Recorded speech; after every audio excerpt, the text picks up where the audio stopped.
साथियों नमस्कार। स्वागत है आप सभी का आपके अपने चैनल RM स्टडी 24/7 में। तो साथियों, काफ़ी व्यस्तता रहने के कारण वीडियो अपलोड नहीं कर पा रहा था, जो कि हम लोग पढ़ रहे थे अर्थव्यवस्था के बारे में। और उसका हमारा जो टॉपिक था तीसरा चल रहा था, मुद्रा एवं बैंकिंग, जिसके कुछ प्रश्न हमने किए थे। इसके बाद जो है कोई भी वीडियो अपलोड नहीं हो पाई थी, तो क्षमा चाहूँगा साथियों। चलिए अब फिर से स्टार्ट करते हैं और कोशिश करूँगा कि रोज़ एक वीडियो जो है आप लोगों के लिए अपलोड होती रहे। तो चलिए साथियों, जहाँ से छोड़ा था वहीं से स्टार्ट करते हैं। चूँकि हम लोग लास्ट टाइम में कहाँ पे थे, एक सेकेंड मैं देख लेता हूँ। हाँ, यहाँ तक हो गया था। हमारा लास्ट प्रश्न ये था, नई मुद्रा यूरो किस वर्ष में प्रारंभ की गई थी, जो कि 1999 जिसका आंसर था। अब चलिए आगे से स्टार्ट करते हैं यहाँ से। तो चलिए सभी साथी बने रहें। प्रश्न को देखते हैं। तो प्रश्न कह रहा है कि भारतीय रिजर्व बैंक के द्वारा नकद कोष अनुपात में कमी की जाती है तो इसका साख सृजन पर प्रभाव होगा। तो साख सृजन क्या होता है, इसका प्रभाव बढ़ जाती है, यानी वृद्धि होती है। और अगला महत्वपूर्ण प्रश्न है, 1 रुपये के नोट पर किसके हस्ताक्षर होते हैं? तो ये वित्त मंत्रालय के सचिव के होते हैं। और अगला प्रश्न है, मुद्रा प्रसार की दर के नीचे जाने का तात्पर्य कीमतों का घटना नहीं है, यह सत्य है या असत्य है? तो ये असत्य है। अगला प्रश्न है, प्रथम क्षेत्रीय ग्रामीण बैंक की स्थापना किस वर्ष की गई? तो ये 1975 में की गई। और अगला महत्वपूर्ण प्रश्न, किस वर्ष नाबार्ड की स्थापना की गई?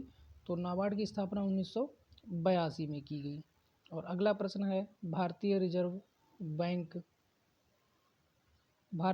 बैंक करेंसी नोट जारी करता है, तो ये नियत न्यूनतम अक्षर प्रणाली के अंतर्गत। और अगला प्रश्न है, किसी अर्थव्यवस्था में मुद्रा के मूल्य और कीमत स्तर के बीच संबंध होता है? तो ये प्रतिलोम का संबंध होता है। और अगला है, स्टैगफ्लेशन स्थिति है, तो ये गतिरोध और मुद्रास्फीति की जो है स्थिति है। और अगला प्रश्न है, भारत में सिक्के जारी करने के लिए कौन अधिकृत है? तो वित्त मंत्रालय। तो जो सिक्के जारी किए जाते हैं वो वित्त मंत्रालय के द्वारा किए जाते हैं। और अगला प्रश्न है, यूनाइटेड कमर्शियल बैंक का मुख्यालय कहाँ है? तो ये कोलकाता में है। और अगला प्रश्न है, भारत में मुद्रा एवं साख का नियंत्रण किया जाता है, तो ये RBI के द्वारा किया जाता है। RBI मतलब रिजर्व बैंक ऑफ इंडिया। और अगला प्रश्न है, भारत में मौद्रिक नीति कौन बनाता है? तो ये भारतीय रिजर्व बैंक। और अगला है, मुद्रा आपूर्ति किसके द्वारा नियंत्रित की जाती है? तो ये जो है RBI के द्वारा। काफ़ी महत्वपूर्ण प्रश्न है जो कि आने वाली परीक्षाओं में आपसे पूछे जा सकते हैं। भारत में ग्रामीण अवस्थापना विकास कोष कार्यक्रम को क्रियान्वित करने वाली मुख्य संस्था है, तो ये नाबार्ड है। ठीक है। और नाबार्ड के अध्यक्ष की अगर बात करें तो इस समय में अध्यक्ष एक सेकेंड, तो अध्यक्ष जो हैं वो हैं साजी केबी। ठीक है, साजी केबी, ये साजी केबी ये जो है अध्यक्ष हैं नाबार्ड के वर्तमान में। ठीक है, याद रखना आप लोग। और अगला प्रश्न, तो अगला प्रश्न अपना ये रहा, नाबार्ड वाला हो ही गया। तो ये भारत में दार्शनिक मुद्रा प्रणाली शुरू की गई, तो ये 1957 में शुरू की गई दार्शनिक मुद्रा प्रणाली। और अगला प्रश्न है, ग्रामीण बैंकों की कार्यकारी समूह की सिफारिशों के फलस्वरूप शुरू में 5 ग्रामीण प्रादेशिक बैंक स्थापित किए गए थे, तो ये 1975 में किए गए थे। और अगला है, फेडरल रिजर्व किस देश का एक वित्तीय संगठन है? तो ये USA संयुक्त राज्य अमेरिका। अगला प्रश्न है,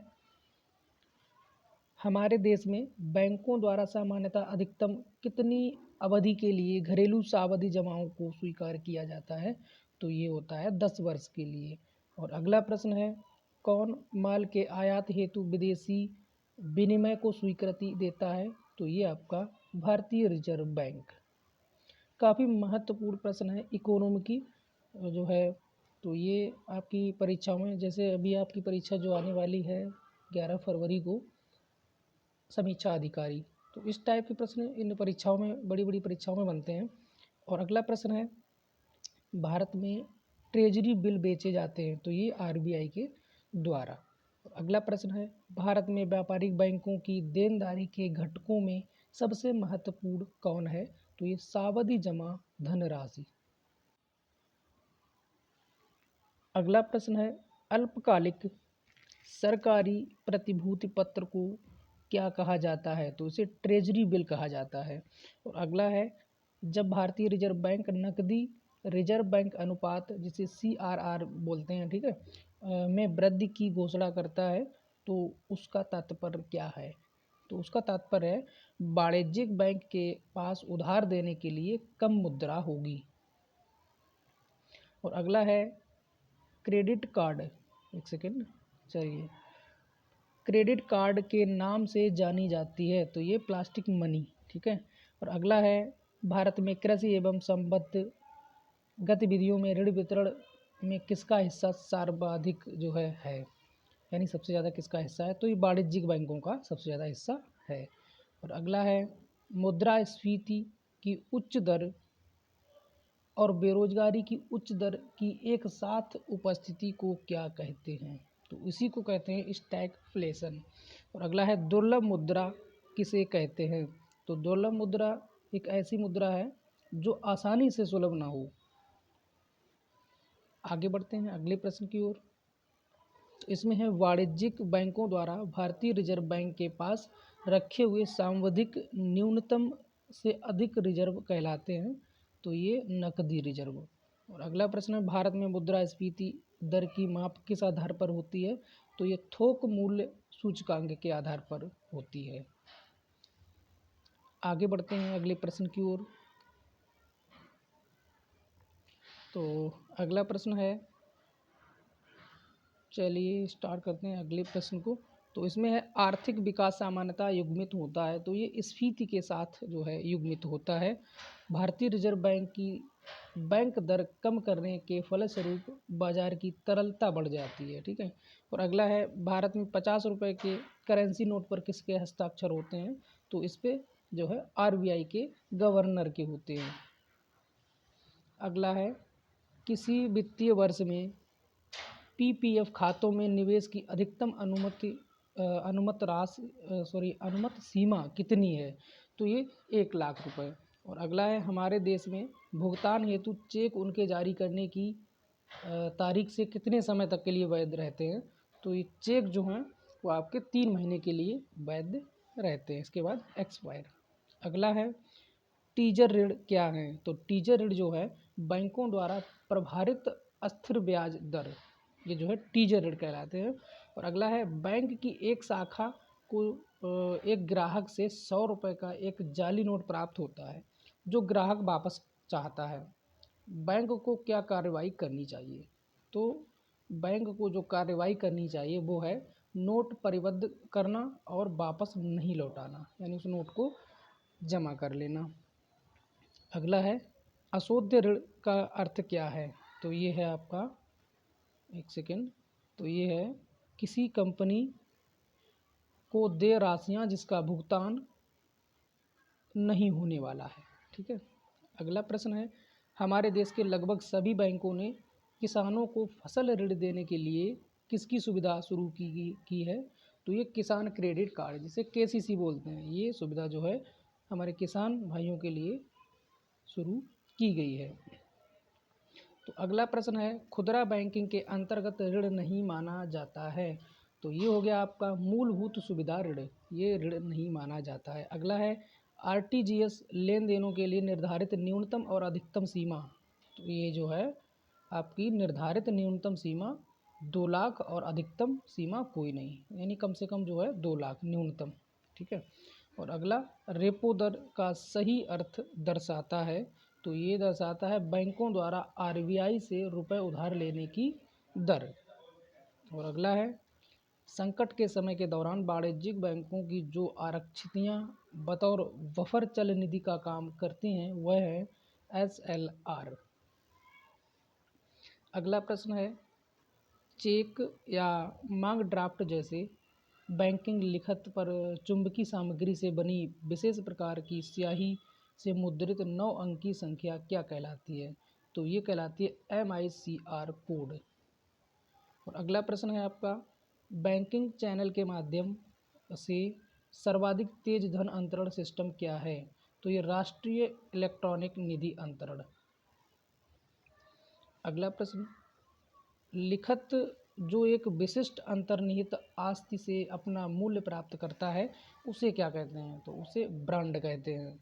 अगला है, ओवरड्राफ्ट खाते में ग्राहक बैंक का होता है लेनदार। और इसी के साथ आगे बढ़ते हैं अगले प्रश्न की ओर। इसमें कहा गया कि बैंक दर वह दर है जिस पर RBI वाणिज्यिक बैंक के विनिमय बिल डिस्काउंट करते हैं।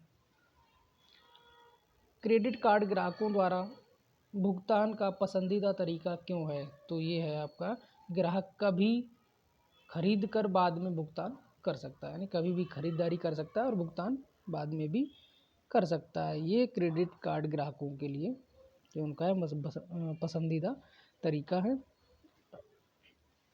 अगला है, बैंक पार चेक आहरित करने वाले ग्राहक को अधिकार होता है। तो ये चेक के भुगतान से पहले उसका भुगतान रोकने का जो है उसे अधिकार होता है।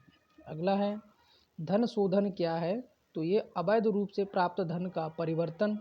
ठीक है, और इसी के साथ आगे बढ़ते हैं। तो इसमें है, संपूर्ण देश में मुद्रास्फीति के नियंत्रण के लिए RBI क्या उपाय करता है? तो RBI द्वारा जो उपाय किया जाता है वो है रिवर्स रेपो दर बढ़ाना। ठीक है, ये बस एक उपाय है बैंकों के पास, RBI के पास।